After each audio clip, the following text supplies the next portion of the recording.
ច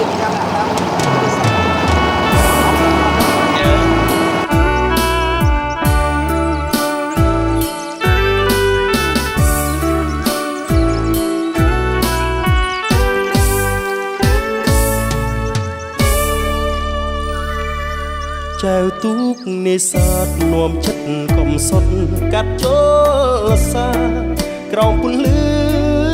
ចន្ទថ្លាទាំងណែនអរាខ្លោចផ្សាដួងចិត្តទឹកជន់ចូលប្រែកទ្រូងសងវែកព្រួតក្បួនជីវិតព្រោះទាំងស្នេហ៍ធ្លាប់ស្មោះណែបនឹកស្អែកថ្មីរឿងពិត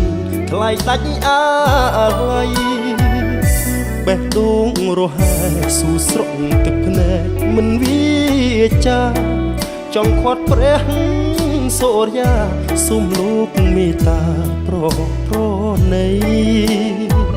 កុំរះថ្ងៃស្អែកគុំបំបែកពងរត់រូបស្រីមានថ្ងៃស្អែកស្ងួនមានអ្នកថ្មី